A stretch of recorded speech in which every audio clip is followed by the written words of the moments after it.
Acute suppurative ওয়াটারিটিস media এটা পড়াইতেছিলাম, definition হয়ে গেছে, প্রিডিসপোজিং ফ্যাক্টর হয়ে গেছে, মিডল লেয়ারে কিভাবে ডিজিজ আসে, ব্যাকটেরিয়া আসে, ভাইরাস আসে, রুট বলে দিছি, প্রিডিসপোজিং ফ্যাক্টর বলে দিছি।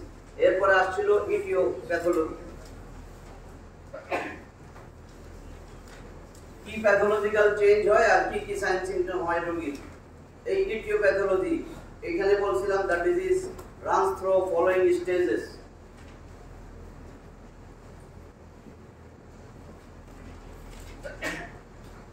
ইটিওপ্যাথোলজি কথাটা বুঝো তো?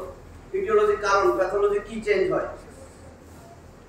নরমাল নাই, প্যাথোলজিক্যাল চেঞ্জ কি কি কারণে, কি কি ডিজিজ, কি প্রসেস হইতেছে তার ভিতরে, নরমাল জিনিসগুলো অ্যাবনরমাল কিভাবে হইতেছে, প্যাথোলজি, ইটিওপ্যাথোলজি।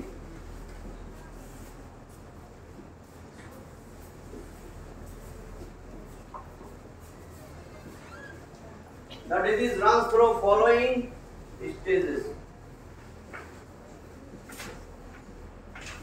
এই হলো ডিজিজটা একটু স্টেজ দেয়া যায়। এই একটাই ডিজিজ অ্যাকিউট সাপোরেটিভ ওয়াটারিটিস মিডিয়া, চারটা কেউ বলে পাঁচটা, তোমরা পাঁচটাই মনে রাখবে, আমি ভাগ করে দিতেছি যাতে তোমাদের ক্লিনিক্যাল বিচারটা সুবিধা হয়। এক নাম্বার, মিডল এয়ারে ডিজিজ হইতে হইলে আমার রেজিস্ট্রেশন টিউবের কাজ মেল ফাংশনিং হইতে হবে। Malfunctioning of the registration tube, বারবার বলতেছি। এই হলো আমার রেজিস্ট্রেশন টিউব, এটা দিয়ে বাতাস ঢুকে,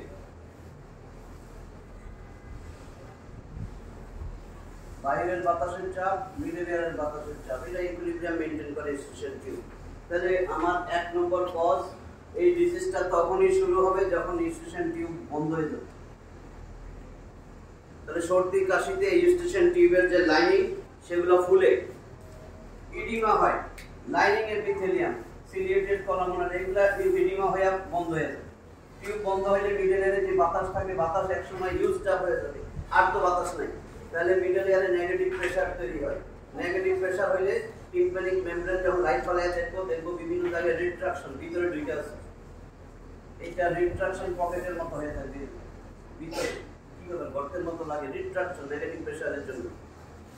তাহলে হইতেছে এক নম্বর স্টেজ, ডিজিজ শুরু হইলে এক নম্বর স্টেজ টিউবাল অক্লুশন, টিউব বন্ধ হবে, নাহলে এই ডিজিজ শুরু হবে না। Stage of tubal occlusion.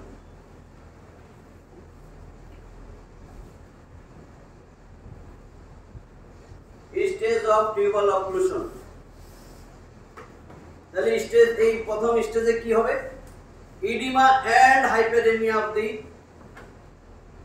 এটা কোন এন্ড, নাসোফেরিঞ্জিয়াল না মিডল এয়ারের এন্ড? তাহলে এইটা ইডিমা হবে, ইডিমা এন্ড হাইপেরেমিয়া। হাইপেরেমিয়া বুঝা গেছে? কনজেশন, লাল হয়ে যাবে, লাইনিং এপিথেলিয়াম গুলো ফুলতে থাকবে, oedema and hyperaemia.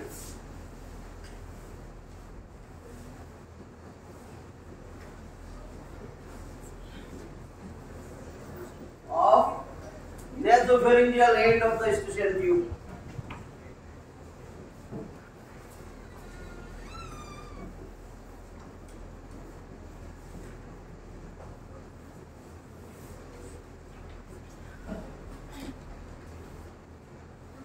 Edema and hyperemia of the nasopharyngeal end of the eustachian tube. এই টিউবে এই nasopharyngeal end edema হবে, hyperemia হবে, লাল হয়ে যাবে সব, পুরো লাইনিং পিঙ্ক কালার থাকে। নরমালি মিউকোজার কালার হলো পিঙ্ক, এটা একদম রেডিশ হয়ে যাবে, হাইপারেমিয়া হবে, কনজেশন হবে। তাহলে এটা হইলে কি হবে? edema and hyperemia of the nasopharyngeal end of the eustachian tube block the tube. এখন যা বলছি এটাই লিখছি, block the tube। না বুঝলে জিজ্ঞেস করুন, টিউবটা ব্লক হয়ে গেল। এরপরে তো সহজ, টিউব যখন ব্লক হয়েছে, the air which is already present in the middle air, যেই বাতাসটা অলরেডি প্রেজেন্ট ছিল middle এয়ারে, the air which is already present in the middle air absorbed, বাতাস ইউজ হয়ে গেছে, আর তো বাতাস ঢুকতে পারে নাই, তাহলে আর বাতাস নাই, creates negative middle air pressure। Middle এয়ারের প্রেসারের আরেক নাম ইন্ট্রাটিম্প্যানিক প্রেসার, যেটা মনে থাকে, কারণ এটার নাম টিম্প্যানিক ক্যাভিটি। মিডল এয়ার ক্যাভিটির আরেক নাম টিম্প্যানিক ক্যাভিটি বলছি না? যদি দেখো বইতে লেখা হয় ইন্ট্রা টিম্প্যানিক প্রেসার, এটার আরেক নাম মিডল এয়ার প্রেসার। কি বলছি? টিউব বন্ধ হয়ে গেলে মিডল এয়ারের মধ্যে যে বাতাসটা ছিল অলরেডি বাতাস অ্যাবজর্ব হয়ে গেছে। আমার এই রুমে যদি এখন জানলা দরজা সব বন্ধ করে দিই, এসি টেসি ফ্যান সব বন্ধ করে দিই, এই রুমে যে বাতাস কতক্ষণ আমরা টিকবো? ধরো 1 ঘন্টা পরে এখন দম নিতে পারতেছি না, বাতাস তো শেষ, সবাই নিচে ইউজ করছে, বুঝছো না? তাহলে আমরা সব অসুস্থ হয়ে যাবো না এখন? তো এই মিডল এয়ারটাও অসুস্থ হয়ে যাচ্ছে, কারণ যে বাতাস ছিল সেটা অ্যাবজর্ব হয়ে গেছে, এখন আর বাতাস নাই। বাতাস না থাকলে সেখানে কি হয়? নেগেটিভ প্রেসার তৈরি হয়, নেগেটিভ ইন্টারটিম্প্যানিক প্রেসার, ভ্যাকুয়াম সৃষ্টি হয়েছে, ভ্যাকুয়াম। তাহলে নেগেটিভ ইন্টারটিম্প্যানিক প্রেসার যখন তৈরি হইল, as a result middle ear mucosa engorged, সব তো ফুলে যাবে, বাতাস পাইতেছে না, চেষ্টা করতেছে। তোমার যখন অক্সিজেন নাই, বাতাস নাই, তখন কিন্তু শ্বাস নিবা অনেক জোরে জোরে, বুঝে যাবে তো প্রথম কথা। তো ওই যাও মিডল এয়ার মিউকোসা এনগর্জড, ঠিক আছে? Tympanic membrane becomes retracted, varying degree of retraction. Tympanic membrane এর মধ্যে হবে there occurs varying degree of retraction of the tympanic membrane. এই tympanic membrane ভিতরের দিকে ঢুকতে থাকে, varying degree of retraction of the tympanic membrane, but tympanic membrane becomes retracted. যে যেভাবে সহজ যে আমার কি হইলো, নেজোফেরিঞ্জিয়াল এন্ড যেটা টিউবের, সেই এন্ডে এডিমা হবে, টিউব বন্ধ হয়ে যাবে। টিউব বন্ধ হয়ে গেলে মিডল এয়ারে যে বাতাস ছিল সেটা ইউজড আপ হবে, নেগেটিভ ইন্টারটিম্প্যানিক প্রেসার তৈরি হওয়ার কারণে মিউকোসাগুলা এনগর্জ হবে, টিম্প্যানিক মেমব্রেন রিট্রাকশন হবে, শেষ। এই এরপরে আরো আগাইলে দ্বিতীয় স্টেজ, এই স্টেজে শুধু এইটুক হবে, ঠিক আছে? এই স্টেজে পানি টানি কিছু আসে নাই, পানি আসবে second stage, fluid, inflammatory fluid আসবে না, ইনফ্লামেশন শুরু হইতেছে। তাহলে এই স্টেজে এই কাজটা হইলো, টিউবের nasopharyngeal and oedema and hyperaemia হয়ে ব্লকড হয়ে যাবে। ব্লকড হইলে মিডল এয়ারে অলরেডি যে বাতাস সেটা অ্যাবজর্ব হবে, নেগেটিভ ইন্টারটিম্প্যানিক প্রেসার হবে, মিডল এয়ার লাইনিং মিউকোসা এনগর্জড হবে, টিম্প্যানিক মেমব্রেন রিট্রাক্টেড হবে। যেহেতু বাহিরের বাতাসের চাপ বেশি, ভিতরে আর নাই, তাহলে ভিতরে ঢুকে যাবে না, টিম্প্যানিক মেমব্রেন তো একটা পর্দা, বুঝা গেছে? আর কিছু বলি নাই, এটা ফার্স্ট স্টেজ। তাহলে ক্লিনিক্যাল ফিচার, সাইন সিম্পটম কি হবে? পেশেন্টস এই স্টেজে কমপ্লেইন করবে 1 number sign symptom, symptoms clinical feature লেখা লেখো। Patient complains of hearing impairment and earache, but mild. Complain only by adults. বাচ্চার এই ডিজিজ কমন বলছি না, বাচ্চা কি কমপ্লেইন করবে মাইল্ড এয়ারেক হইলে? ও তো কিছুই মনে করবে না। তাহলে আমি এইটুকুই বললাম, কমপ্লেইন বাই অ্যাডাল্টস, অ্যাডাল্টরাই কমপ্লেইন করবে, যে বুঝে যে আমার কান অল্প অল্প ব্যথা হয় আর কানে একটু কম শুনি মনে হয়, এখানে এত বেশি যে আননোটিস থাকে, এত কম। Mild earache, mild hearing loss, hearing loss আমি বলি না, হিয়ারিং ইম্পেয়ারমেন্ট, হিয়ারিং লস শুদ্ধ টান না, হিয়ারিং লস মানে ডিফ, হিয়ারিং ইম্পেয়ারমেন্ট ধরো শেষ 25 ডিবি, শেষ 30 ডিবিতে শুনে। তাহলে আমি এখানে কি বলছি বুঝছো কিনা? এই ফার্স্ট স্টেজে কিছুই যদি না লেখো, first stage 1 number 2 number hearing and hearing impairment লিখে দিবা, মাইন্ড শেষ। অ্যাডাল্ট মেডাল বাচ্চা টাচ্চা কিছু দরকার নেই, ঠিক আছে? 2 নম্বর অটোস্কোপিক এক্সামিনেশন, 2 নম্বর স্টেজ না, আমি এটা বললাম, এটা রোগী বলবে। এবার ডাক্তার কি দেখবে? অটোস্কোপিক এক্সামিনেশন শোজ, এতক্ষণ যা বলছি, যদি মিডল এয়ারে স্টেশন টিউব বন্ধ হয়ে যায়, কাজ না করে, তাহলে নরমাল টিম্প্যানিক মেমব্রেন থাকবে? প্যাথোলজি না? তাহলে আমার অটোস্কোপিক এক্সামিনেশন শোজ টিম্প্যানিক মেমব্রেন হবে ডাল, লাস্টারলেস, চিকচিক ভাব থাকবে না, DULL ডাল, আমি আর লিখতেছি না, ডাল, লাস্টারলেস, কোন অফ লাইট অ্যাবসেন্ট, যেখান থেকে লাইট রিফ্লেকশন হয়, কোন অফ লাইট দেখেছিলাম না, লাইট রিফ্লেক্স অ্যাবসেন্ট, কিছু পাইবে না। টিম্প্যানিক মেমব্রেন ঘোলা হয়ে যাবে, ডাল লাস্টারলেস, এটা বলে ডাল অ্যান্ড লাস্টারলেস। চিকচিক ভাবটা থাকবে না, কোন অফ লাইট অ্যাবসেন্ট থাকবে। varying degrees of retraction of the tympanic membrane। দেখো সবসময় টিম্প্যানিক মেমব্রেন আমি যে আঁকি,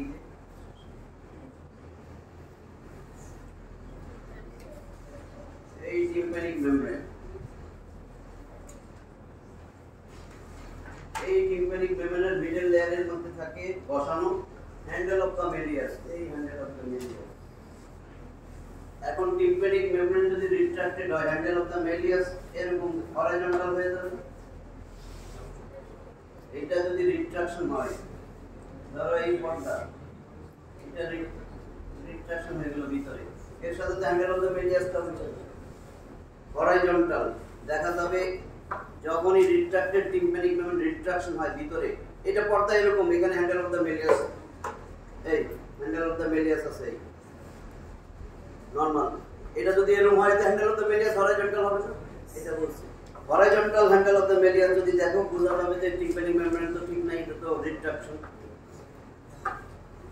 Otoscopic examination shows more horizontal of the handle of the malleus, more horizontal of the handle of the malleus। এটা তো ছিল লম্বা লম্বি, এখন হরাইজন্টাল হয়ে যাচ্ছে। কেন? টিম্প্যানিক মেমব্রেন রিট্রাকশন হয়েছে ভিতরে, আর কিছু না। বাকিগুলা বাদ দিছি, এগুলা সহজ, এই জন্য তোমাদের বলছি।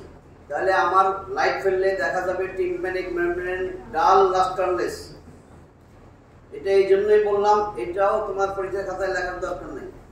পরীক্ষা খাতাতে স্টেজের নাম লিখবা, তারপরে তো ট্রিটমেন্ট দিয়ে দিবা বুঝার জন্য। কারণ ভাই ভাই অনেক সময় বলে রিট্রাক্টেড টিম্প্যানিক মেমব্রেন নাম শুনছো, কিরকম দেখা যায় বলো, তখন যেন বলতে পারো। রিট্রাক্টেড টিম্প্যানিক মেমব্রেন মানে horizontal, handle of the malleus horizontal হয়ে যাবে, কোন অফ লাইট অ্যাবসেন্ট থাকবে, টিম্প্যানিক মেমব্রেন নরমাল যে পার্লি হোয়াইট সেটা থাকবে না, ডাল লাস্টারলেস হবে। এই কয়টা কথা ঠিক আছে? তার মানে আমি বুঝতেছি মিডল এয়ারে কোনো সমস্যা আছে, নরমাল নাই, ডিসেশন টিউব ব্লক আছে। এই আমার ফার্স্ট স্টেজ শেষ। তাহলে আমি কি করব? ফিজিশিয়ান দেখলো tuning fork test, tuning fork test, tuning fork test পারো তো? এটা আমার কোন রাস্তা, কন্ডাক্টিভ না সেন্সরি নিউরাল? কন্ডাক্টিভ। তাহলে tuning fork test shows conductive type of hearing loss.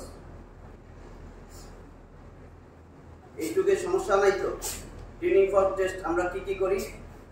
Rini test, weber test, বোন অ্যাবসলিউট বোন কন্ডাকশন টেস্ট। রিনি টেস্টটাই আমরা কি কম্পেয়ার করি? এয়ার কন্ডাকশন উইথ বোন কন্ডাকশন। সামনে ধরি যে শুনেন, এখন শুনেন, কোনটা ধরে শুনেন। বোনসে সবসময় কি হয়? তাড়াতাড়ি সাউন্ডটা যায় বোনসে ধরলে, এই জন্য ওয়েবার লেটারালাইজ টু ডিপ এয়ার, ঠিক আছে? আর রিনি টেস্ট কি হয়? এই কন্ডাক্টিভে রিনি কি হবে? এনিমিয়া পজিটিভ, জন্ডিস পজিটিভ, এটা ভালো। রিনি পজিটিভ ভালো, এটা মনে থাকলে আজীবন মনে থাকবে, চিন্তা করতে হবে না। ভাই ভাই পাস করতে হবে আমার আগে, পাসের জন্য দ্রুত পাস করার পরে চিন্তা করবা। ভাইবার টেবিলে যদি বসে বসে চিন্তা করো, সাব প্যাস লাগাই দিবে। রিনি টেস্টে একবার প্যাস লাগলে কাজেই সারা দুনিয়ার সব পজিটিভ ডিজিজ খারাপ। ভাই আপনার তো ক্যান্সার পজিটিভ, ভালো এরকম। তার মানে যদি কয় রিনি পজিটিভ, এটা ভালো, বুঝা গেছে। একটাই পজিটিভ ভালো, রিনি পজিটিভ। রিনি পজিটিভ মানে আমি নরমাল, এমন মনে থাকবে না? তাহলে আমার এখন স্টেজ 1 শেষ। টিউবাল অক্লুশনে কি হয়? স্টেশন টিউবের নেজোফেরিঞ্জিয়াল এন্ড বন্ধ হয়ে গেছে, মিডল এয়ারে বাতাস যায় না। যেই বাতাস আছে সেটা একসময় শেষ হয়ে যাবে। শেষ হলে কি হবে? মিডল এয়ারে নেগেটিভ প্রেসার তৈরি হবে। নেগেটিভ প্রেসার তৈরি হলে মিডল এয়ারে লাইনিং মিউকোসা এনগলজড হবে, এগুলো থেকে সেক্রেশন শুরু হবে। সেক্রেশনে জমার পরের স্টেজ, এই স্টেজে কিছু জমে না, জমার আগ পর্যন্ত এই স্টেজ 2 নাম্বার। এই স্টেজে কি হবে? টিম্প্যানিক মেমব্রেন রিট্রাকশন শুরু হবে। টিম্প্যানিক না, ওই স্টেজের কথা বলছি। টিম্প্যানিক মেমব্রেন রিট্রাকশন হবে, ভ্যারিং ডিগ্রি, বিভিন্ন জায়গায় বিভিন্ন রকমের রিট্রাকশন দেখা যাবে। টিম্প্যানিক মেমব্রেন লাস্টারলেস হবে, ডাল হবে, মোর হরাইজন্টাল হবে, হ্যান্ডেল অফ দ্য মেলিয়াস। শেষ। রোগী বলবে hearing loss, hearing impairment and এয়ারে কানে ব্যথা, বাট মাইল্ড। অটোস্কোপিক এক্সামিনেশন এই যে তখন যা বললাম এটা দেখাবে ট্রেনিং fork test shows quantitative type of hearing loss. ঠিক আছে, air conduction less than bone conduction, normally থাকে air conduction is greater than bone conduction. এখানে বোন কন্ডাকশন বেশি, সবসময় বোন কন্ডাকশন তাড়াতাড়ি হয় বোনসে। এইখানে ধরলে এটা কিন্তু বোনস, দেখবা এই কানের পর্দা ফাটা দ্রুত এই কানে চলে যায় আওয়াজ, কারণ কি এই কানের পর্দা ভালো আছে, তার মানে কন্ডাক্টিভ পাথ হয়ে আমার সাউন্ড যাবে, বোনসের মাধ্যমেও যাবে। যদি 10 টাকা আমি দুইজনের ভাগ করে দেই 5 টাকা পাবে, একজনের যদি 10 টাকা দেই, তো এটা তো এই কানের পর্দা ফাটা, এটা আমি তোমাদের মনে রাখার জন্য বলছি যে এই কানের পর্দা ছিদ্র, তার মানে কন্ডাক্টিভ পাথ হয়ে সমস্যা। তো এইখানে বোনসে ধরছি, তার একটা রাস্তায় তাড়াতাড়ি যাবে, বেশি যাবে, এখানে 2 ভাগ হয়ে যাবে, টিম্পানি মেমোরিও ঠিক আছে, বোনসও ঠিক আছে, তাহলে আমার এই সাউন্ডটা 2 ভাগ হয়ে যাবে, এয়ার কন্ডাকশনে যাবে, বোন কন্ডাকশনে যাবে, এটা কম হবে, তো দেরিতে হবে এইটা। এই জন্য ওয়েবার লেটারাল টু ডিফেয়ার। আর অ্যাবসলিউট বোন কন্ডাকশন টেস্ট এটা শুধু বোনসেই করতেছি, এটা কিন্তু বন্ধ রাখতে হয়, এটা বন্ধ রাখতে হয়। এক্সামিনার বলে আপনি যখন শব্দ শুনবেন না তখন হাত উঠাবেন, এক্সামিনার টেস্ট করতেছে, যারটা করতেছে রোগী যখন বলে আমি শুনি না, তাহলে এটা কিন্তু বন্ধ, তার মানে শুধু বোনসে দিতেছে, বোনসের মাধ্যমে দ্রুত যায়। সে যখন শুনে নাই আমি তখন আমারটাই দিব, আমি যদি শুনি তার মানে রোগীর অ্যাবসলিউট বোন কন্ডাকশন টেস্ট রিডিউসড, নরমাল বলবা না রিডিউসড। আর যদি সে শুনে না আমিও শুনি না, অথবা রোগী শুনে নাই আমিও শুনতেছি না, তাহলে কি ইকুয়াল, নরমাল না কিন্তু ইকুয়াল। ঠিক আছে, কিন্তু শর্ত কি physician or examiner should be normal. তারই রোগ আছে, তাহলে কি হবে বুঝতে পারছো কিনা? তাহলে আমার 1 নম্বর স্টেজ শেষ, 2 number stage if tubal operation stage is prolonged, এই স্টেজ ভালো হয় নাই চলতেছে, তাহলে 2 নম্বর স্টেজ হবে। এই স্টেজে যদি রোগী ওষুধপত্র ব্যবহার করে 2 নম্বর স্টেজ ওর জীবনে হবে না, বুঝা গেছে তো? ডিজিজটা ভালো হয়ে গেলে আর 2 নম্বর স্টেজ আসবে কেন? তাহলে 2 নম্বর স্টেজ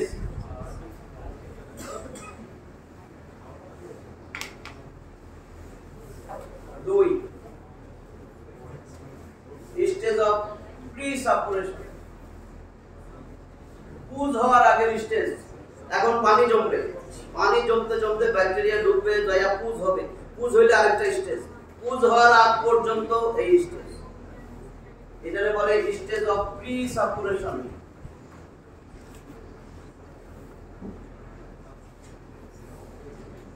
কথা দিয়ে বুঝতে পারতেছো?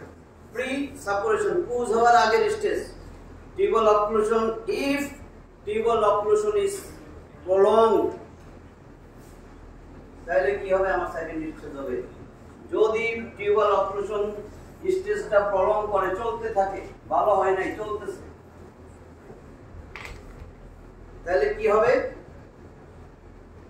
এই স্টেজটা চলতেছিল, এখন pyogenic organisms invades the middle ear. Pus তৈরি করতে গেলে তো আমার অর্গানিজম লাগবে, বাইরের থেকে তো কেউ জগে করে পুজ নিয়ে ঢেলে দিবে না। If tubal occlusion stage is prolonged, then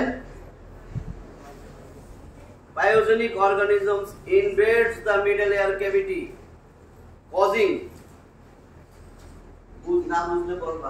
if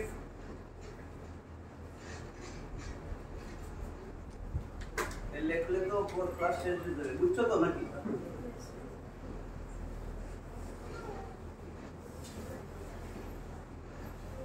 If tubal occlusion stage is prolonged, চলতেছে, তাইলে এক সময় পায়োজেনিক অর্গানিজম আইসা ঢুকবে।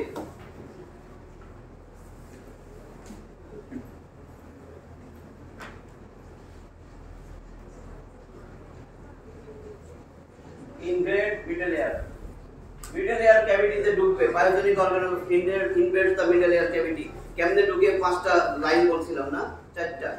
রিসেশন টিউব দিয়ে বেশি যায়, নালে রিসেশন টিউব ব্লক থাকলে পেরিফেরাল লিম্ফেটিক দিয়ে চলে যায়, টিউবের চারিদিকে লিম্ফেটিক, সেই লিম্ফেটিক দিয়ে চলে যায়। তাহলে টিউবাল অক্লুশন স্টেজ যদি ভালো না হয় চলতে থাকে তখন pyogenic organisms invades the middle ear cavity. Pyogenic organism একটা ফরেন ম্যাটেরিয়াল, ফরেন বডি, এগুলো যখন ঢুকে তখন কি হয়, পুরা লাইনিং মিউকোজা এগুলা শক্ট, এগুলা সেন্সিটাইজড হয়ে যায়, সেন্সিটিভিটি হয়, তখন কি হয়, if pathogenic organism invades the middle air, there occurs hyperemia of the lining epithelium of the middle air cleft. middle air cleft বুঝতে পারছো কেন বলছি? যদি pathogenic organism ঢুকে, ওই যে বললাম if tubal occlusion is prolonged, pathogenic organism invades the middle air causing hyperemia of the middle air cleft mucosa, hyperemia of the lining mucosa of the middle ear cleft. সব hyperaemia হয়ে গেছে, লাল হয়ে গেছে, তাহলে কি করবে? So inflammatory exudate appears. Pyogenic organism আসছে, infection হবে, ইনফ্লামেটরি এক্সুডেট অ্যাপিয়ার্স। এইটুকু তো বুঝো এখন। ইনফ্লামেটরি এক্সুডেট বুঝতে পারছো? ট্রানজুডেট এক্সুডেট মনে আছে? আচ্ছা, আর বলবো না। তাহলে inflammatory exudate appears within the middle ear cavity and to some extent of the middle mastoid ear cell. ঠিক আছে, এই জন্য মিডল এয়ার ক্লেফট বলছিলাম। মেইন পাসটা হবে কোথায়? মিডল এয়ার ক্যাভিটিতে, and to some extent to the mastoid ear cell। এত ভাবটাক না হইলে যদি মাথায় ঢুকে, so pus inflammatory exudate appears in the middle ear cleft, এক কথায় শেষ। ঠিক আছে, আমি এইভাবে ভাইয়া বলছি যাতে তোমরা বুঝো মিডল এয়ার ক্লেফট কথাটা কেন আসে। মিডল এয়ারে পাস জমলে ওইখানেও তো লাইনিং মিউকোজা আছে, ওইখানেও পাস জমবে। তাহলে আমার পায়োজেনিক অর্গানিজম ঢুকছে দেখেই আমার এই জিনিসগুলো হয়েছে। Inflammatory exudate appears in the middle ear cleft। এই স্টেজটার ইম্পর্টেন্স আছে। এই স্টেজে রোগী আসে এবং ডায়াগনোসিস সহজ হয়ে যায় ক্লিনিক্যালি, টেস্ট ছাড়াই। এখানে একটা টার্ম আছে, এটা এমসিকিউতে আসে, স্টেজ অফ প্রি-সাপুরেশন। কি বললাম?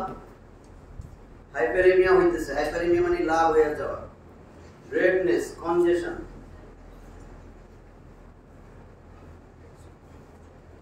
এখন clinical feature.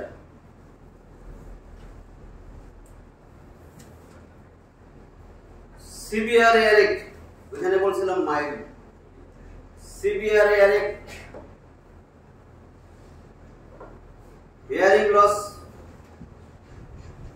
Marked hearing loss, hearing loss, hearing impairment, hearing impairment and earache হবে মোর। ওইটা যেরকম মাইল্ড ছিল এখানে হবে severe. Severe earache and hearing loss more marked মানে বেশি হিয়ারিং ইম্পেয়ারমেন্ট হবে, কানে কম শুনবে। এটা হলো রোগীর কমপ্লেইন।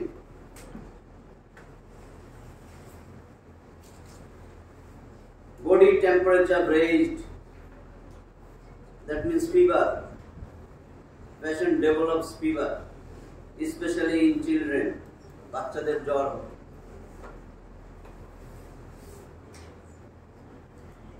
Child becomes restless. কিছু মনে না থাকুক, সবগুলোর মধ্যেই বলছি hearing impairment.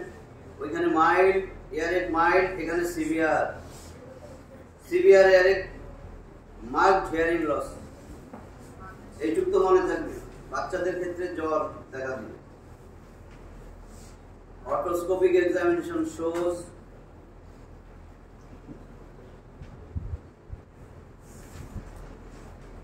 hyperemia of the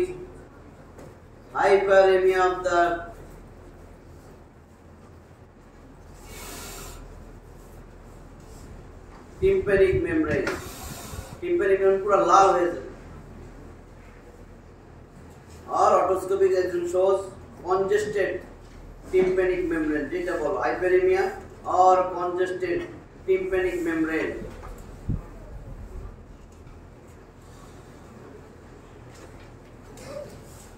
tympanic membrane becomes congested. Congested মানে লাল হওয়া।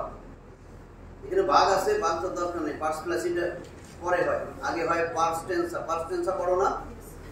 মনে আছে pars tensa, pars flaccida? Initially pars tensa becomes congested. Later on pars placida also becomes congested and whole of the tympanic membrane becomes uniformly red. এটা হলো মোট কথা। যদি মনে না থাকে এজন্য আমি একবারে বলে দিচ্ছি।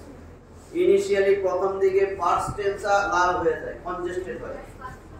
আস্তে আস্তে gradually pars placida also becomes congested. Ultimately, whole tympanic membrane becomes red uniformly. এক রকম লাল, যে অনেক দেরিতে আসে, পুরো মনে রক্ত জমে গেছে। এখন নিজেরা সাজাইলেন, শেষ। আমি সহজ করে দিচ্ছি। অটোস্কোপিক examination shows congested tympanic membrane, এক কথায় শেষ।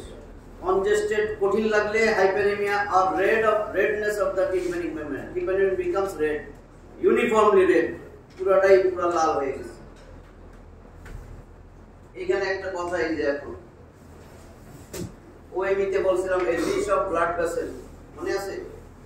ওএমইতে পার্থক্য কি হয়েছিল? এই আমার হ্যান্ডেল অফ দ্য মেলিয়াস। ওএমইতে এখানে list of blood vessel around the handle of the malleus or around the periphery. এর সাথে ডিফারেন্স ছিল এইখানে ঝাপসা ঝাপসা দেখা যাবে হেড ওএমইতে, আর এখানে কনজেস্টেড। এই পার্থক্য ছিল।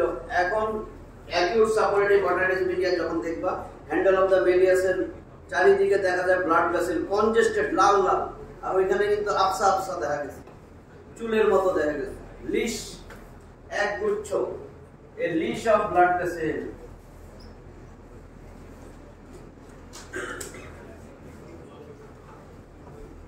A leash of blood vessels can be seen around the handle of the Malleus or at the periphery.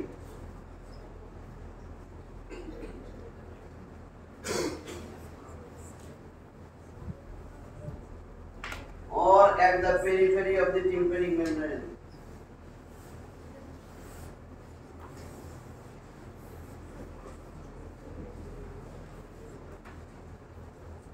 এটা বুঝতে পারছো কি বলছি? লাল দেয়নি কিভাবে দেখাচ্ছি। এইখানে এগুলা সব লাল, পরিষ্কার দেখা যাবে। লিশ অফ ব্লাড ভেসেলস, যখন লাইট ফেলবা দেখবা এত লাল দেখা যাচ্ছে, কনজেস্টেড পুরা, মনে এখনই ফাটবে, রক্ত বেরিয়ে যাবে। A leash of blood vessels can be seen around the handle of the Malleus or at the periphery of the tympanic membrane. এখন আসল কথা, মনে হয় যেন গরুর গাড়ির চাকা। Imparting it heart wheel appearance. এই কার্ড হুইল অ্যাপিয়ারেন্স থাকলে আমরা ডায়াগনোসিস করব, টেস্ট টুল লাগবে। এইটুক বলার পরে ইম্পার্টিং ইট, ইম্পার্টিং মানে মনে হয় যেন, সদৃশ,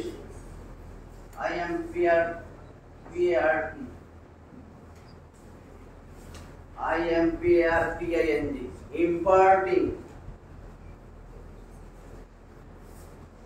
এই tympanic membrane মনে হবে imparting it cartwheel appearance। জানো এটা বলছিলাম আগে, CART।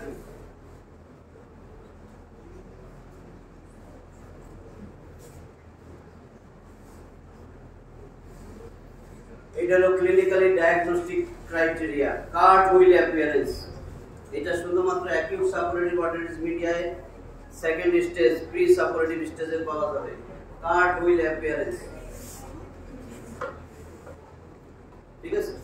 এই হলো আমার findings. Tuning fork test shows conductive type of hearing loss, ঠিক আছে? আর এখানে বললাম রোগী বলবে hearing loss, severe hearing impairment. এই স্টেজ এখন চলতেছে, প্রি সাপোর্টিভ অর্গানিজম ঢুকে গেছে। পাস যখন হবে third stage, stage 3,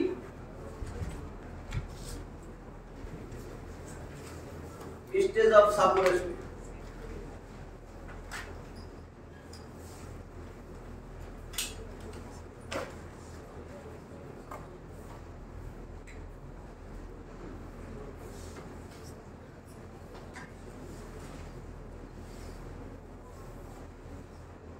stage of suppuration is marked by formation of pus within the middle ear cleft.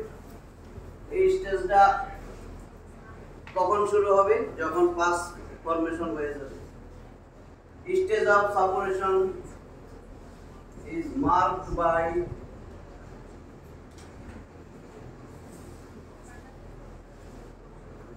formation of pus. Pus forming organism ঢুকছে না, pyogenic organism is marked by formation of pus within the middle ear cleft.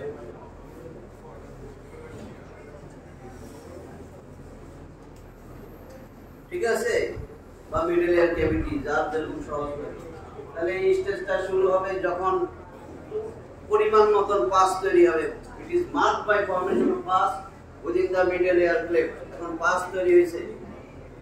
At this stage pus কোথায় জমতেছে? Middle এয়ারে। Middle এয়ারের tube তো বন্ধ, নেজোফেরিংসে আসতে পারবে? তাহলে কি করবে সে? টিম্প্যানিক মেমব্রেন বালজিং হইতে থাকবে বাইরের দিকে। পুস জমলে এখন পুস কই যাবে? এটার চাপ দিবে না, আর তো রাস্তা নাই। এদিকে তো বোনস, এদিকে তো টিউব বন্ধ। তাহলে এটা টিম্প্যানিক মেমব্রেনের বাইরে চাপ দিলে ফাটাইয়া বাইরে চলবে। তাহলে টিম্প্যানিক মেমব্রেনের চাপ দিলে এটা বাইরের দিকে ফুলবে, এখন বালজিং হবে, আউটওয়ার্ডস বালজিং। তাহলে কি বললাম?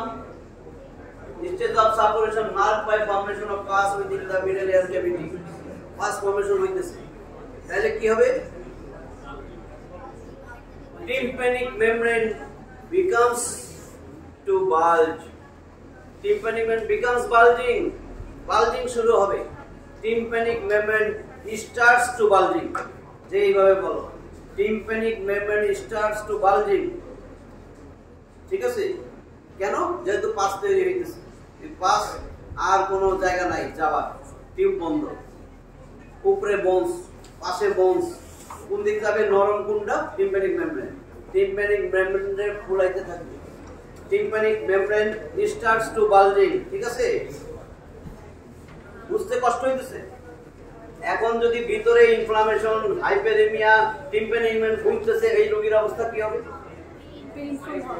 Severe earache, more severe earache, more marked, সব মোর লাগাইছে, more marked hearing loss. The child runs through high fever 102-103 degree Fahrenheit. Children runs through high fever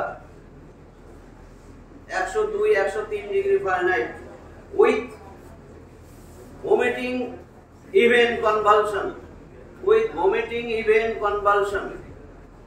এই স্টেজে যেহেতু পুস তৈরি হইতেছে, পাস ফর্মেশন অফ পাস। বুঝতে পারতেছো কথা? সিভিয়ার এয়ারেক হবে, সিভিয়ার হিয়ারিং লস হবে, মোর সিভিয়ার, মোর মানে সেকেন্ড স্টেজ থেকে বেশি। আর বাচ্চাদের ক্ষেত্রে হবে high rise of temperature 102-103 degree Fahrenheit. আর কি হবে? Vomiting, even convulsion.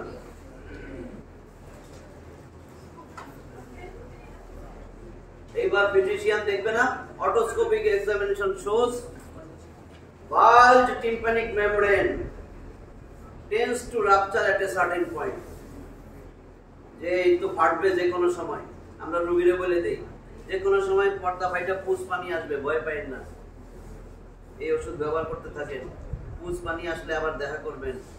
তখন আমরা ওরাল টয়লেটিং করি, পরিষ্কার করে দিয়ে কানে একটা ড্রপ। সবাই ফাটে না, এটা আসবে স্টেজ। এই এখন বুঝতে পারছো? Otoscopic examination shows bulged tympanic membrane এত ফুলছে tends to rupture at a certain point। ব্র্যাকেটে লেখো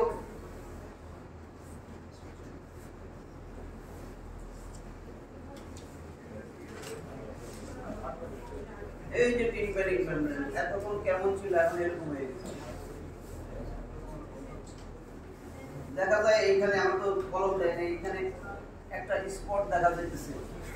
A yellow spot is bracketed. A yellow spot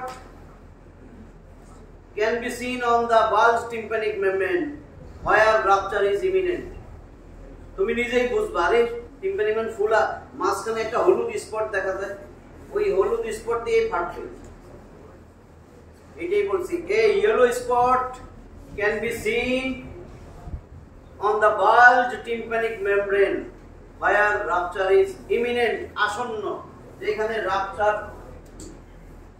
হবে, imminent, IMMINENT, where rupture is imminent। কি বলছি বুঝছো কিনা? A yellow spot is seen on the bulged tympanic membrane where rupture is imminent। কিচ্ছু দরকার নাই tympanic membrane, because otoscopy shows bulged tympanic membrane tends to rupture at a certain point। ওই পয়েন্টে yellow spot দেখা যাবে। ঠিক আছে। Tuning fork test shows quantitative type of hearing loss। এই পুজ তৈরি হয়েছে, এখানে আমরা আরেকটা টেস্ট রুবিরে লিখে দিব, X-ray mastoid Townes view showing clouding of the mastoid hair cell due to effusion।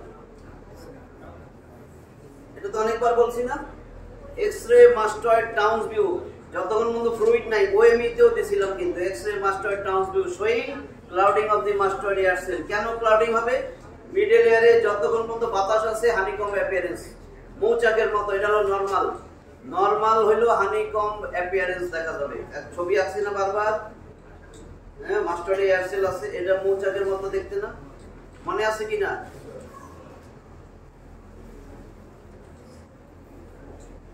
এই যে এই ছবিটা, এই আমার মিডল এয়ার, এই স্টেশন টিউব, এই এডিটাস, এই ওপেনিংটার নাম কি? এডিটাস। অ্যাড এন্ট্রাম, এন্ট্রাম রে যেটা যোগ করে, তাহলে আমার এখানে এই এন্ট্রাম, এন্ট্রাম তো থাকবেই, অন্যান্য এয়ার সেল নাও থাকতে পারে। তাহলে পিছনে আমার মাস্টার্ড বোনস, এই মাস্টার্ড, এই মাস্টার্ডে অনেক এয়ার সেল আছে, মৌচাকের মতো দেখা যায় না এখন? মৌচাক এরকম না, এটা হলো নরমাল, এটা বলে normal honeycomb appearance. X-ray mastoid Townes view showing normal honeycomb appearance in case of normal mastoid।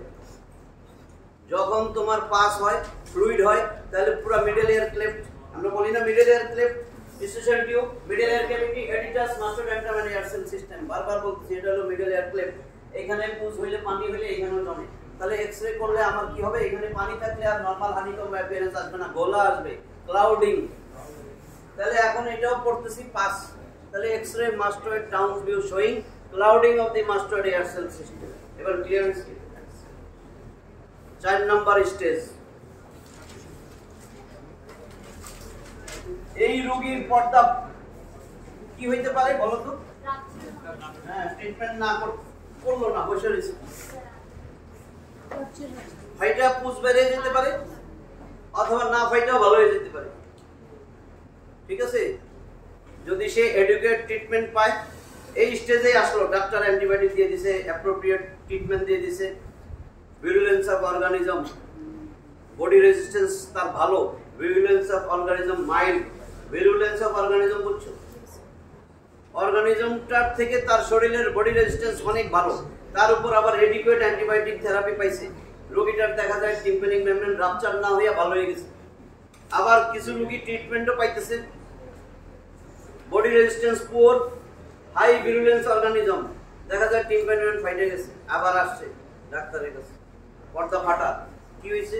রক্ত মিশানো, পানি পড়তেছে, পুজ পড়তেছে, এইভাবেই তো আসবে। ফাটলে কি হয়? এদিক দিয়ে পানি পুজ বের হবে, ইনিশিয়ালি আসলে পুজ পাবো, 2-3 দিন দেরি করে আসলে পুজ তো বেড়ে গেছে, এখন রক্ত মিশানো পানি, মিউকোপোরুলেন্ট ডিসচার্জ হবে।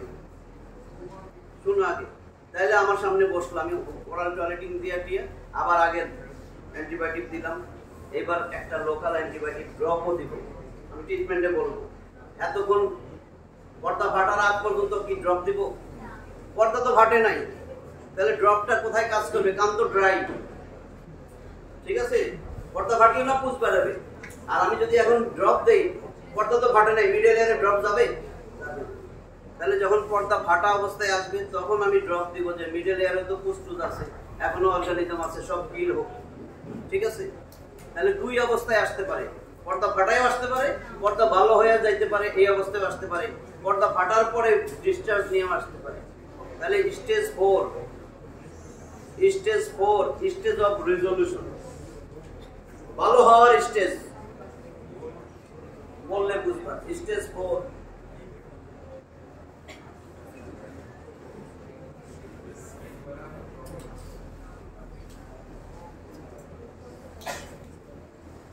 Stage of resolution. Resolution বুঝো তো?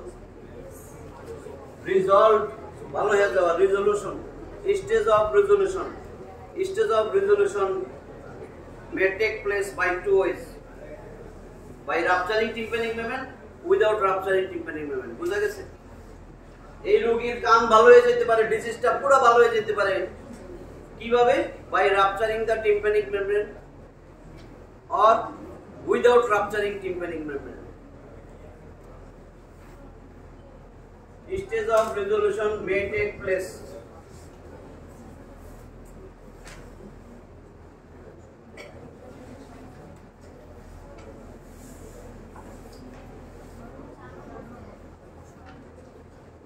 Stage of resolution may take place by two ways.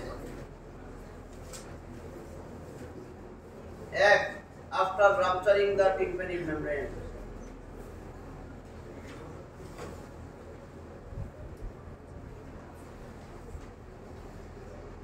After rupturing the tympanic membrane. আরেকটা without rupturing tympanic membrane. একটু কথা বুঝতেছো?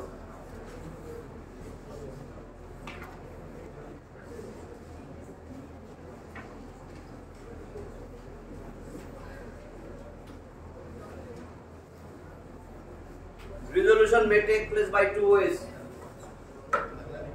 After rupturing tympanic membrane, without rupturing tympanic membrane.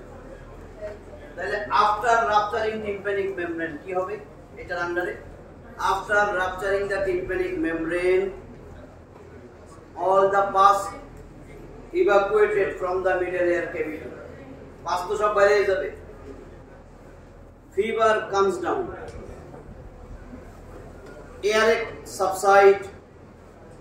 এটা বুঝতেছো তো? এতক্ষণ টান টান ছিল ব্যথা, পর্দাদাম ফাইটে গেছে, রোগী শান্তি, উজ বাইরে ব্যথাও নাই, জ্বরও নাই, এটাই বলতেছি। After rupturing the tympanic membrane, all the pus comes out. Evacuate বলছি, যদি না বলো, comes out through the external auditory canal from the middle ear. ঠিক আছে? Fever comes down. Earache subside. Earache তো কমতে থাকবে, কান ব্যথা চলে যেতে থাকবে। Fever comes down. Child feels better. যে বাচ্চাগুলো জ্বর কনভালশন ছিল, child feels better. ঠিক আছে? Without rupturing the tympanic membrane, ওটার আন্ডারে লেখো, if patients took adequate antibiotic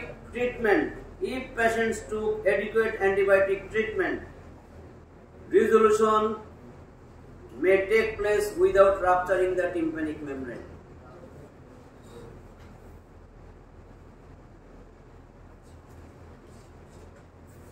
Or if the patient's body resistance is high, virulence of organism is low.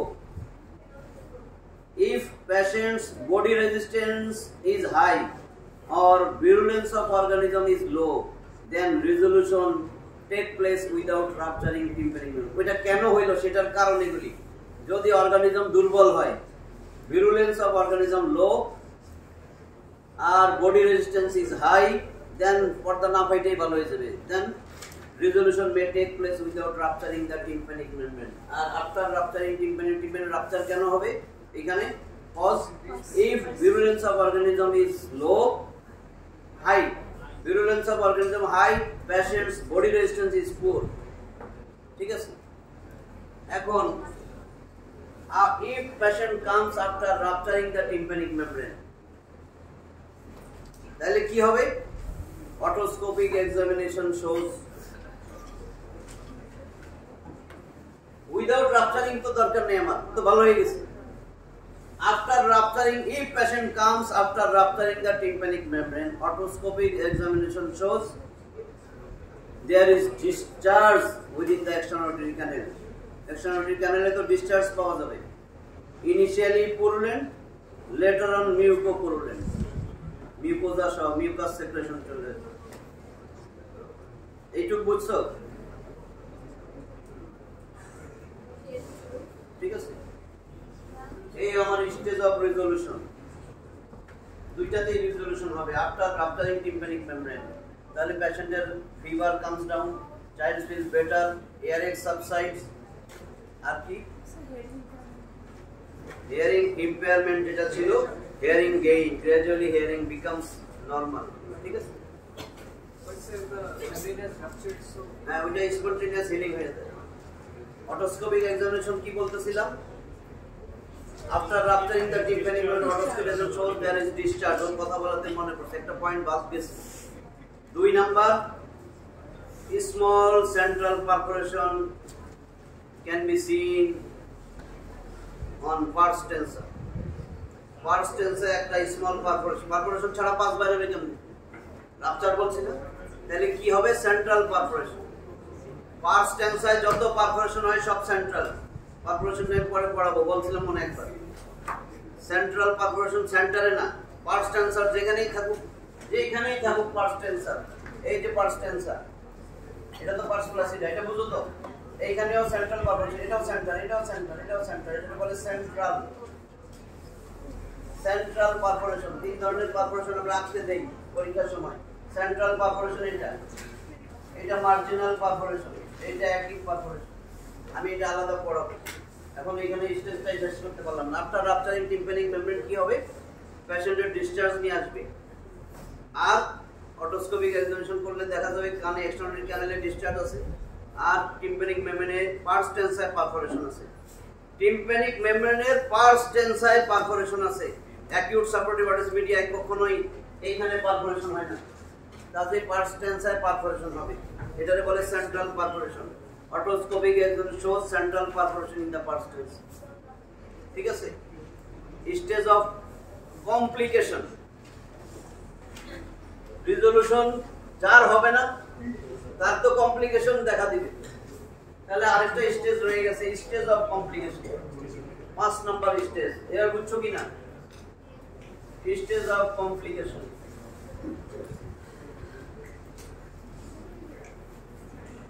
Stage of complication কাদের হবে, if virulence of organism is high and body resistance is low, if virulence of organism is high and patient's body resistance is poor, then and patient took inadequate treatment, 3 দিন antibiotic খেয়ে বসে রয়েছে, যখন একটু ব্যথা কমছে, জ্বর টর কমে গেছে। if তিনটা কথা বলছি, if patient's body resistance poor, virulence of organism high and patient took inadequate treatment, then spread of infection can spread beyond the confines of the middle ear cleft, middle ear cleft এর সীমানা ছাড়াইয়া চলে যাবে। infection can spread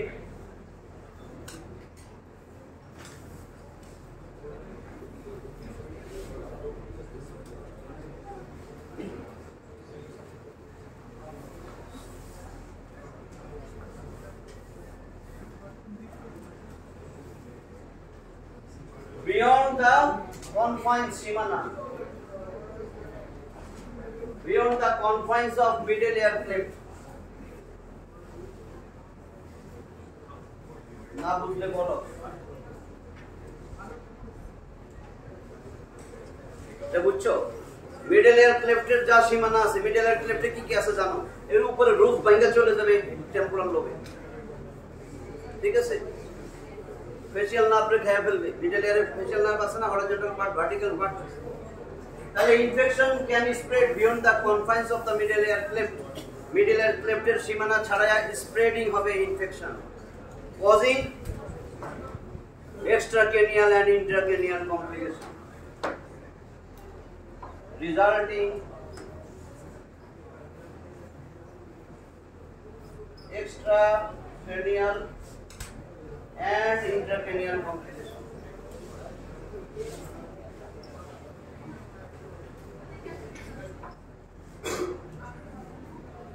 Most important কি complication হয়, time শেষ হয়ে এখন এখানে কি extra cranial intracranial? Extra cranial মানে কি? ব্রেনে যাবে? তাহলে এক্সট্রা ক্রেনিয়াল আমার মিডলের ক্লেফট, এখানে ছবি সব আছে না, মিডলের ক্লেফট এই সীমানা ছাইয়া যাবে। তাহলে এক্সট্রা ক্রেনিয়াল কমপ্লিকেশন কি, ইন্টারক্রেনিয়াল কি? এক্সট্রা ক্রেনিয়াল এখানে কি, এটা কি মিডলের রুট না? এটা তো মিডলের ক্যাভিটি, এটা sub petrous part of the temporal bone, এখানে টেম্পোরাল লোব। তাহলে আমার রুট ভেঙে গেলে টেম্পোরাল লোবে যাবে। তাহলে ইন্ট্রাক্রেনিয়ালটা আমি আগে বলতেছি, ইন্ট্রাক্রেনিয়াল কমপ্লিকেশন এইটা যদি ভাঙে, প্যাটাস পার্ট অফ দ্য টেম্পোরাল বোন, প্যাটাস পার্ট ভেঙে গেছে, বোনসের কভারিং আছে না, বোনসটা ভাঙলো, উপরে পেরিওস্টিয়াম, এর উপরে ব্রেন, ব্রেন তো সরাসরি নেই, ব্রেনের কভারিং এটা বুঝতেছো তো, মেনিনজাসের কভারিং। তাহলে সবার বাইরে কি ডুরা, তাহলে বোন স্টোনস ভেঙে গেছে, ডুরার নিচে এখন পাঁচ জনতে এক্সট্রা ডুরাল অ্যাবসেস। এক নম্বর এক্সট্রা ডুরাল অ্যাবসেস, দুই নম্বর সাব ডুরাল অ্যাবসেস, বুঝতেছো এগুলি? দুই নম্বর সাব ডুরাল অ্যাবসেস, তাহলে ডুরা ক্রস করে গেল, সাব ডুরাল অ্যাবসেস। ডুরার পরে কি? এগুলো তো ব্রেনের সাথে লাগানো। হ্যাঁ, তাহলে কি হলো? ঠিক আছে, তাহলে এক্সট্রা ডুরাল অ্যাবসেস নিজেরাই পারবা। Sub dural abscess, meningitis. Meningitis, এই মেনিনজাস আমরা অ্যানাটমিক্যাল পজিশন ধরছো না, মেনিনজাসে কি কি আছে? ভাই superior sagittal sinus, straight sinus, sigmoid sinus, venous sinus গুলো এর মধ্যে ছিল না? তাহলে এখন আগে তো সাইনাসেই ধরবে, মেনিনজাইটিস বইলে ফেলছো, মেনিনজাসের মধ্যেই সাইনাস গুলা সবচাইতে ডেঞ্জারাস, মরে যায় রোগী সিগময়েড সাইনাস, থ্রম্বোফ্লেবাইটিস। বুঝা গেছে? Sigmoid sinus, thrombophlebitis. থ্রম্বোফ্লেবাইটিস মানে কি? ফ্লেবাইটিস, inflammation of the vein, thrombus formation হয়ে গেছে, তাহলে থ্রম্বোফ্লেবাইটিস। সিগময়েড সাইনাস সবচেয়ে খারাপ, এটার আরেক নাম যেহেতু লেটারালি থাকে, লেটারাল সাইনাস, এটার লেটারাল সাইনাসও বলে, সিগময়েড সাইনাসও বলে। তাহলে আমি আগে বলছি extradural abscess, subdural abscess, meningitis, মেনিনজাসেই থাকে লেটারাল সাইনাস বা সিগময়েড সাইনাস। তাহলে সিগময়েড সাইনাস, থ্রম্বোফ্লেবাইটিস।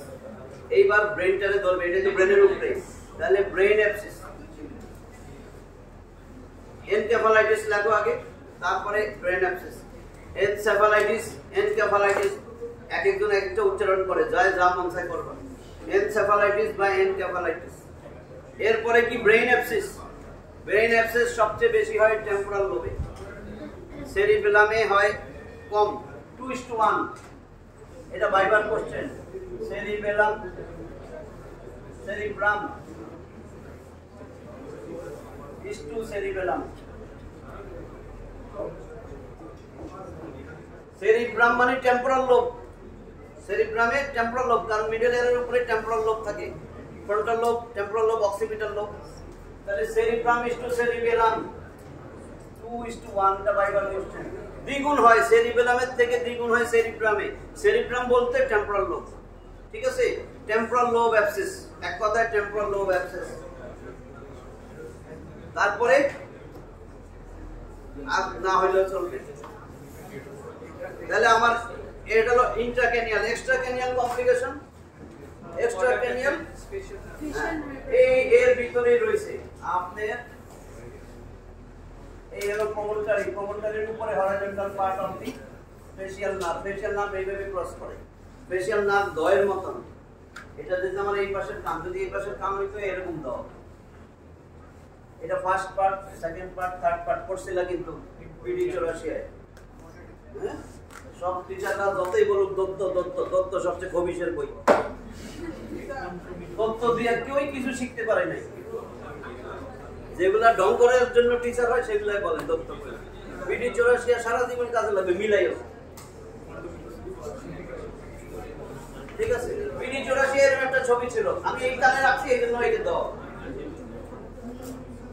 এটা দরকার নাই। হরাইজন্টাল পার্ট আর ভার্টিক্যাল পার্ট, এই দুইটা পার্ট দেখো আমার এখানেই মিডলের লেফটের মধ্যেই। তাহলে ফেশিয়াল নার্ভের বনি ফেশিয়াল ক্যানেল, বোনস তো খাইয়ে ফেলবে, কমপ্লিকেশন হইয়া বোনস ভেঙে যাইতেছে। তাহলে ফেশিয়াল নার্ভ প্যারালাইসিস এক নম্বর। এক্সট্রাক্রেনিয়াল হলো ফেশিয়াল নার্ভ প্যারালাইসিস। আর একটা জিনিস মনে রাখবা, কানে যত ডিজিজ হবে, কানে যত রকমের অপারেশন সার্জারি হবে, যদি কেউ প্রশ্ন করে কি কমপ্লিকেশন হবে, কিছু মনে নাই, কিংবা ফেসিয়াল নার্ভ প্যারালাইসিস। ঠিক আছে, তাহলে আমার এখন কি এক্সট্রাক্রেনিয়াল কমপ্লিকেশন? 1 নম্বর ফেসিয়াল নার্ভ প্যারালাইসিস। 2 নম্বর এই যে পেট্রোস্পার টেম্পোরাল বোন, এটা ভাঙতে হইলে তো পেট্রোসাইটিস হওয়া লাগবে। তো পেট্রোসাইটিস তো ইন্ট্রাক্রেনিয়াল না, পেট্রোসাইটিস। তার আগে দেখো, সবাই আগে হবে অ্যাকিউট মাস্টোইডাইটিস। মাস্টোইড ভিটেনার ক্লেফটে আছে না, মাস্টোইড অ্যান্ট্রামিয়ারসাল সিস্টেম। তাহলে 1 নম্বর অ্যাকিউট মাস্টোইডাইটিস, সিরিয়ালে যদি আসে 1 নম্বর অ্যাকিউট মাস্টোইডাইটিস, 2 নম্বর ফেসিয়াল নার্ভ প্যারালাইসিস, 3 নম্বর পেট্রোসাইটিস, 4 নম্বর ইনার এয়ারের বোনস আছে না, মিডল এয়ারের পরে তো ইনার এয়ার। ইনার এয়ারের আরেক নাম লেবিরিনথাইটিস। এই 4টা তোমাদের মোস্ট ইম্পর্টেন্ট। এরপরে বলতে পারো অস্টিওমাইলাইটিস, দরকার নেই। তাহলে ফার্স্ট যদি বলে একটা কমপ্লিকেশন বলো, ফেসিয়াল নার্ভ প্যারালাইসিস। ঠিক আছে, যদি বলে একটা ইন্ট্রাক্রেনিয়াল ব্রেন অ্যাবসেস, একটা যদি চায়, একটা যদি চায়। আর যদি বলে সিরিয়ালি বলো, তাহলে 1 নম্বর অ্যাকিউট মাস্টোইডাইটিস, 2 নম্বর ফেসিয়াল নার্ভ প্যারালাইসিস, 3 পেট্রোসাইটিস, 4 লেবিরিনথাইটিস। ঠিক আছে, এখনো শেষ হইল না।